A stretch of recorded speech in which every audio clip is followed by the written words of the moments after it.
The Amplified Bible, Proverbs, chapter 18. He who willfully separates and estranges himself from God and man seeks his own desire and pretext to break out against all wise and sound judgment. A self-confident fool has no delight in understanding, but only in revealing his personal opinions and himself.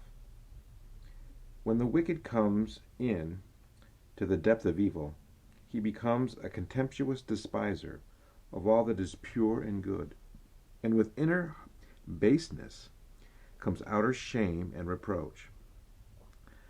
The words of a discreet and wise man's mouth are like deep waters, plenteous and difficult to fathom.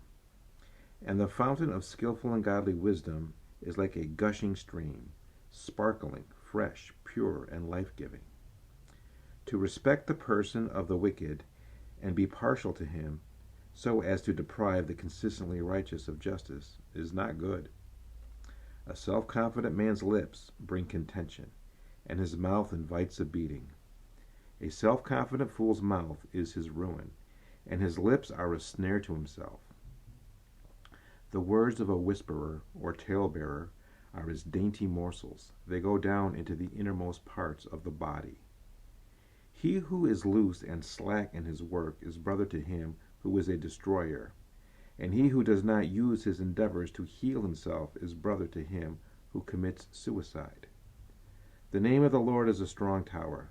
The consistently righteous man, upright in right standing with God, runs into it and is safe, high above evil and strong. The rich man's wealth is his strong city, and as a high protecting wall in his own imagination and conceit. Haughtiness comes before disaster, but humility before honor. He who answers a matter before he hears the facts, it is folly and shame to him. The strong spirit of a man sustains him in bodily pain or trouble, but a weak and broken spirit who can raise up or bear?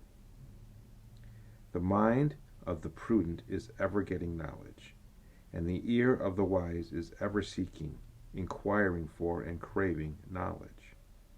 A man's gift makes room for him and brings him before great men. He who states his case first seems right until his rival comes and cross-examines him. To cast lots puts an end to disputes and decides between powerful contenders. A brother offended is harder to be won over than a strong city, and their contentions separate them like the bars of a castle. A man's moral self shall be filled with the fruit of his mouth, and with the consequence of his words he must be satisfied, whether good or evil. Death and life are in the power of the tongue, and they who indulge in it shall eat the fruit of it, for death or life. He who finds a true wife finds a good thing and obtains favor from the Lord. A poor man uses entreaties, but the rich answer roughly. The man of many friends, a friend of all the world, will prove himself a bad friend. But there is a friend who sticks closer than a brother.